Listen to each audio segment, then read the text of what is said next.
جو قرآن پاک نے میاں بیوی کا رشتہ بیان کیا، کہن لباس لکم وانتم لباس لہن، فرمایا بیویاں تمہارا لباس ہیں اور تم ان کا لباس ہو، وہ تمہارا لباس ہے اور تم، اللہ اکبر، کیسا خوبصورت لفظ قرآن پاک نے، ہن لباس لکم وانتم لباس لہن، فرمایا وہ تمہارا لباس ہے اور تم، سمجھ آ رہی ہے نا جی بات کی، وہ تمہارا لباس ہے اور تم ان کا لباس ہو۔ تین خوبیاں تو ہر لباس میں ہوتی ہیں، تین چیزوں کے لیے لباس پہنا جاتا ہے، تین چیزیں، تین قسم کی آسائشیں لباس میں پائی جاتی ہیں، اس پر تو تمام مفسرین کا اتفاق ہے۔ سب سے پہلی چیز، لباس جو ہوتا ہے وہ بندے کو گرمی اور سردی سے بچاتا ہے۔ سخت سردی میں لباس لے لیں تو بندہ سردی سے بچ جاتا ہے۔ اس کا مطلب یہ ہوا کہ میاں بیوی ایک دوسرے کا لباس ہے۔ اگر بیوی کی طرف کوئی تکلیف آتی ہے تو میاں اس کو بچاتا ہے، اور اگر میاں کی طرف کوئی تکلیف آتی ہے تو عورت اس کو بچاتی ہے۔ میاں بیوی ایک دوسرے کا لباس ہے۔ لباس کیا کرتا ہے؟ لباس آدمی کے عیب چھپاتا ہے، اس کے وجود پر کتنے دھبے ہیں، کتنے نشان ہیں، وہ سارے چھپا لیتا ہے لباس۔ میاں بیوی ایک دوسرے کے عیب چھپانے والے ہوتے ہیں، عیب بتانے والے، رونا رونے والے نہیں ہوتے کہ بی بی جب بھی میکے گئی اس نے جا کے رونا شروع کر دیا، اتنی میں تانگو دوسرا ہے ہی کوئی نہیں، اور خامد صاحب جب بھی ملے انہوں نے ایک ہی راگ الاپنا شروع کر دیا کہ میری کیا بات تھی، مجھے مل کیا گیا ہے، میں کیا تھا، میرے ساتھ ہوا کیا ہے۔ تو لباس ہیں، ایک دوسرے کا عیب چھپائیں گے، بولیے ایک دوسرے کا عیب چھپائیں گے، ایک دوسرے کی غلطیوں کی پردہ پوشی کریں گے۔ اور تیسرا لباس کا کیا مقصد ہوتا ہے؟ لباس شخصیت کا آئینہ دار ہوتا ہے۔ لباس آدمی کی اچھی اور خوبصورت طبیعت کا حصہ ہوتا ہے۔ جو لباس ہوتا ہے وہ انسان کو زینت بخشتا ہے، خوبصورت کر دیتا ہے۔ داڑھی والا آدمی ننگے سر پھرے تو خوبصورت نہیں لگتا، ٹوپی پہن لے تو بڑا پیارا لگتا ہے، ٹوپی پہنے تو بڑا، اور اگر امامہ باندھ لے تو نور نالا نور ہونا شروع ہو جاتا ہے۔ اللہ کرے آپ خوش ہو جائیں، آمین تو کہہ دیں، اور اللہ کرے فجر کی نماز آپ امامہ باندھ کی پڑھ لیں، آمین تو کہیں۔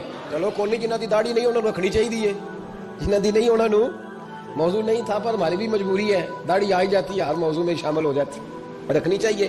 سب یاد رکھیں، لباس آدمی کو زینت دیتا ہے۔ قرآن مجید کے لفظوں پہ غور کرو، اگر تو شادی کے بعد بیوی کے آنے کی وجہ سے خامد کو سکون نہیں ملا تو اس کا مطلب ہے اس نے گھر کو زینت نہیں دی، اور اگر شادی کے بعد اس بچی کو تحفظ نہیں ملا، اس کو اپنے گھر کے اندر سکون نہیں ملا، تو اس کا مطلب ہے خامد نے اسے زینت، اس لباس نے زینت نہیں دی۔ میاں بیوی ایک دوسرے کا لباس ہے، اس مقدس رشتے کو اسلام نے باندھا، اور لباس کہہ کے باندھا۔ میرے رسول کریم علیہ الصلوۃ والسلام نے پہلے تو خارجی لوگوں کو منع کیا ہے۔ میری ذاتی رائے یہ ہے کہ میاں بیوی کی ذاتی لڑائی کوئی بھی نہیں ہوتی، ذاتی لڑائی، میری باتوں کی سمجھ تو آ رہی ہے نا آپ دوستوں؟ کوئی نہیں آ رہی؟ اللہ جزا دے آپ۔ میاں بیوی کی ذاتی لڑائی کوئی نہیں ہوتی۔ ہوتا پتہ کیا ہے؟ لڑکے سے پوچھیں کہ بتائیں جناب کیا حال ہے، تو کہتے ہیں بیوی میری صحیح ہے، اس کے گھر والے نہیں صحیح۔ سنا ہے آپ نے بھی کبھی یہ لفظ؟ تو اسی طریقے سے اگر لڑکی سے پوچھیں کہ تیرا کیا حال ہے، تو کہتی ہے خامن تو میرا دھیان رکھتا ہے، اس کی اماں نہیں خیال رکھنے دیتی۔ تو لڑائی جو ہوتی ہے وہ تیسرے آدمی کی وجہ سے ہوتی ہے۔ تیری اماں آئی تھی تو اس طرح کہہ گئی، تو تیرا بھائی آ گیا تھا تو وہ یہ کہہ گیا، تیسرے فرد کی وجہ سے۔ میرے نبی کریم علیہ الصلوۃ والسلام نے تیسرے بندے کو سمجھایا ہے، تیسرے فرد کو حضور نے سمجھایا ہے۔ نبی پاک علیہ الصلوۃ والسلام نے فرمایا خبردار، ماں، بھائی، بیٹا، باپ سارے لحاظ کریں، بسنے دیں میاں بیوی کو۔ اگر شادی کر دیا تو ان کو سکون سے رہنے دو۔ تم دو جملے کہہ کے چلے گئے، کوئی عیب نکال کے جو چھپا ہوا تھا خامن کی نظر میں وہ نکال کے بتا دیا کہ تیری بیوی یہ کام بھی کرتی ہے، اب تم تو ہٹ گئے وہ بات کہہ کے، اب انہوں نے اکٹھے رہنا ہے۔ ان کی زندگی مصیبت کا شکار ہو گئی، آزمائش میں آ گئے وہ دونوں، ساری زندگی کڑتے رہے۔ ایک عیب نکال کے لڑکی کے گھر والے لڑکے کا اسے بتا کے چلے گئے تیرے خامد میں یہ عیب پایا جاتا ہے، وہ ساری زندگی کڑتے رہیں گے، تکلیف میں رہیں گے۔ انہوں نے تو اکٹھے رہنا ہے، بتانے والا چلا گیا۔ میرے رسول کریم صلی اللہ علیہ وسلم فرماتے ہیں لعنتی ہے وہ شخص، لعنتی ہے وہ شخص۔ یا رسول اللہ کون سا؟ فرمایا جو بیوی کو مرد کے خلاف اکساتا ہے اور مرد کو بیوی کے خلاف اکساتا ہے، وہ لعنتی ہے، ملعون ہے، رحمت الہی سے دور ہے وہ شخص۔ انہیں قریب کرنے کی کوشش کر، تو ان کے اندر محبت پیدا کرنے کی کوشش کر۔ میرے نبی کریم علیہ الصلوۃ والسلام نے جب حضرت سیدہ فاطمہ الزہرا رضی اللہ تعالی عنہا اور جناب سیدنا علی المرتضیٰ رضی اللہ تعالی عنہ کی شادی کی، تو نبی پاک نے دونوں کے سر جوڑے اور دونوں کے درمیان محبت کی دعا فرمائی، دونوں کے درمیان محبت کی دعا فرمائی، اور نبی پاک صلی اللہ علیہ وسلم حضرت فاطمہ کے سامنے جناب علی کے فضائل بیان فرماتے تھے، اور جناب علی آتے تو نبی پاک فرماتے فاطمہ تو میرے وجود کا حصہ ہے، وہ تو میرے جگر کا ٹکڑا ہے۔ تو ان دونوں کے درمیان الفت پیدا، یہ سب سے پہلے تو خارجی لوگ اس بات کا خیال کریں، سب سے پہلے تو خارجی لوگ خیال کریں، توجہ دیں کہ ان کو بکھرنے سے بچائیں۔ اب میاں بیوی بھی سمجھ لیں کہ ہماری ذمہ داریاں کیا ہیں۔ مسند امام احمد بن حنبل میں حضرت ابو درداء رضی اللہ تعالیٰ عنہ سے حدیث مروی ہے، نبی کریم صلی اللہ علیہ وسلم کی بارگاہ میں ایک خاتون نے آ کے عرض کیا، یا رسول اللہ صلی اللہ علیہ وسلم مجھے بتلائیے خاوند کا حق کیا ہے۔ یہ جو حدیث سنانے لگا ہوں نا، یہ بیٹی کو سنانی ہے، جا کے یہ ٹیلی فون کر کے بہن کو سنانی ہے، صرف بیوی کو سنانے کی نہیں ہوتی یہ چیزیں۔ یہ حدیث بیٹی کو سمجھائیں، بہن کو سمجھائیں، ان لوگوں کو سمجھائیں، تاکہ اور یہ یاد رکھیں خاوند کے حقوق اگر بچی کے گھر والے اسے سکھائیں نا تو اس کی سمجھ میں جلدی آ جائیں گے، اور بیوی کے حقوق اگر خاوند کے گھر والے اس کو سمجھائیں تو اس کی سمجھ میں بات جلدی آئے گی، وہ خیر خواہ سمجھتے ہیں اپنے رشتہ داروں۔ یہ والی حدیثیں ان لوگوں کو سنانی چاہیے جن لوگوں کا بچہ ہے یا بچی ہے، متعلقہ آدمی حقوق بیان کرے۔ جب متبادل چیز کسی کے سامنے آتی ہے تو وہ کئی دفعہ سمجھتے ہیں کہ خلوص اس میں پورا نہیں پایا جاتا۔ حضرت ابو درداء رضی اللہ تعالیٰ عنہ فرماتے ہیں ایک خاتون حضور کی بارگاہ میں آئی، عرض کرنے لگی، یا رسول اللہ صلی اللہ علیہ وسلم میں نکاح کرنا چاہتی ہوں، شادی کرنا چاہتی ہوں، مجھے بتلائیے خاوند کا حق کیا ہے؟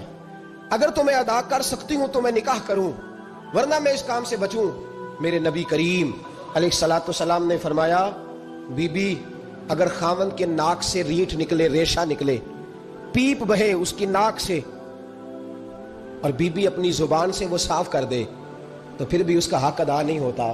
حضرت ابو درداء کہتے ہیں آنکھ کھول کے اس عورت نے دیکھا تو میرے نبی پاک نے اگلے جملے ارشاد فرمائے، حضور نے فرمایا تو ان باتوں میں حیرت کر رہی ہے، میں اگر خدا کے علاوہ کسی کو سجدے کا حکم دیتا تو میں عورت کو کہتا اپنے خاوند کو سجدہ کرے، میں اس کو کہتا یہ کام کرے۔ میرے رسول کریم علیہ الصلوۃ والسلام نے حقوق کا تعین فرمایا، حقوق کا تعین فرمایا، اور نبی کریم صلی اللہ علیہ وسلم نے فرمایا جو عورت اس حال میں مر گئی، اس حال میں دنیا سے گئی کہ اس کا خاوند اس سے راضی تھا، اس کا شوہر اس سے راضی تھا، اس کا گھر والا اس سے مطمئن تھا، تو میرے نبی پاک فرماتے ہیں جب دنیا سے جائے گی تو رب کریم جنت کا دروازہ کھول کے فوراً ہی جنت میں داخل فرما دے گا، اس کو بغیر روک ٹوک جنت دے دی جائے گی۔ شرط یہ ہے کہ وہ جب دنیا سے جائے تو اس حال میں جائے کہ اس کا خاوند اس سے شکوے نہ کرتی پھرے، شکایتیں نہ کرتی پھرے، شکایتیں نہ کرے۔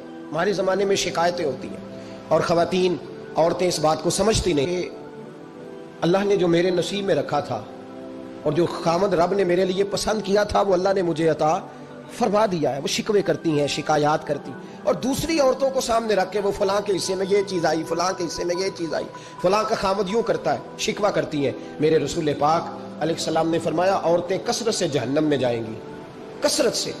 تو ایک صحابی رو پڑے، ایک حدیث میں لفظ یہ ہے رو پڑے، عرض کرنے لگے یا رسول اللہ وہ ہماری مائیں بھی ہیں، بیٹیاں بھی ہیں، بہنیں بھی، حضور جہنم میں جائیں گی؟ نبی پاک صلی اللہ علیہ وسلم نے فرمایا ایک تو وہ عیب جوئی کرتی ہیں، غیبتیں کرتی ہیں، دوسرا رب کا شکر ادا نہیں کرتی، اور تیسرا فرمایا اپنے خامند کا بھی شکریہ ادا نہیں کرتی، بات بات پہ ناشکری کرتی ہیں، بات بات پہ ناشکری کرتی، اس سبب سے جہنم میں جائیں۔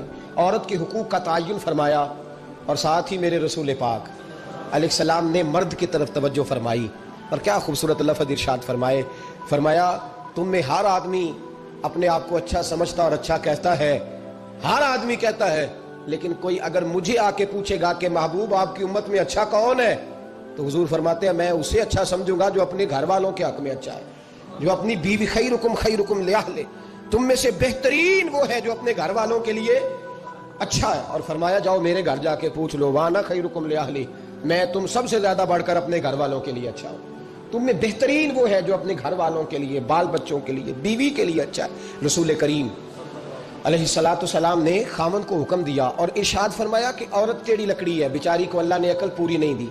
ایک بچہ چھوٹا ہوتا ہے، ہمیں پتہ ہوتا ہے کہ اس کا شعور پورا نہیں، اگر کوئی غلطی کرے تو کیا اسے نکال دیا جاتا ہے گھر سے؟ بولے چھوٹا بچہ ہے، وہ کئی دفعہ بڑا نقصان کر دیتا ہے، آپ کیا کہتے ہیں؟ اسے مارتے ہیں، کلاڑی لے آتے ہیں اس کے لیے؟ اس طرح کرنا چاہیے، اس کے ابے کو بلا لینا چاہیے، بےزتی کرنی چاہیے پنچایت میں بٹھا کے کہ یہ غلطی کی ہے تیرے بچے نے۔ بھائی دادا یہ کام کرتا ہے؟ بولے نا، کیوں نہیں کرتا؟ وہ کہتا ہے ہمارا بچہ نہ سمجھ ہے، اپنا پوتا ہے، ہمارا اپنا ہے، اگر ہم اس کا باہر نکالیں گے تو بڑا کام غلط ہو جائے۔ لیکن وہی ابا جی جب بہو کوئی غلطی کر بیٹھتی ہے تو پنچایت بلاتے ہیں، لوگوں کے سامنے معاذ اللہ تعالیٰ بڑی کڑوی کسیلی باتیں کرتے ہیں، ایسی ایسی باتیں کرتے ہیں کہ جو ان کی بیٹی کے بارے میں کہی جائے تو وہ کبھی پسند نہ کریں، اتنے سخت جملے کہے جاتے ہیں، بیٹی والے کو رسوا کیا جاتا ہے۔ میرے نبی کریم علیہ الصلوۃ والسلام نے فرمایا یہ ٹیڑھی لکڑی ہے، بیچاری کو اللہ تبارک و تعالیٰ نے اپنی حکمت کے تحت عقل عطا فرمائی ہے، تم اگر چاہو گے سیدھی کرنا تو یہ ٹوٹ جائے گی، سیدھی نہیں ہوگی۔ حضور کیا کریں؟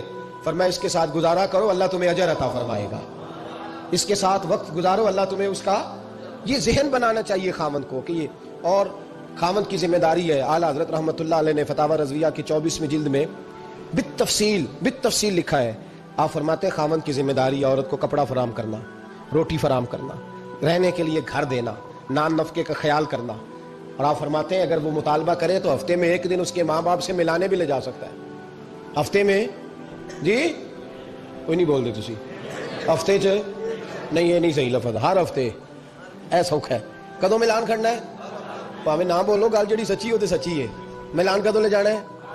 اچھا اپنی اماں نو روز ملتا ہے سویرے شام، تے وہ کہندی مینوں بھی اماں نو ملا لیا، تے کہندا روز نہیں جائیدا، تو تم بھی نہ ملا اپنی اماں نو روز بھائی۔ لیکن ہاں اعلیٰ حضرت فرماتے ہیں ہفتے میں ایک دفعہ ماں باپ سے بولے۔ بیٹی کا پیار ماں باپ سے زیادہ ہوتا ہے کہ بیٹے کا؟ میں تو سارے پتا ہے، یعنی تسی کٹ کر دیو نا تاں بیٹی دا نام لیا جے، صحیح بات کر رہا ہوں؟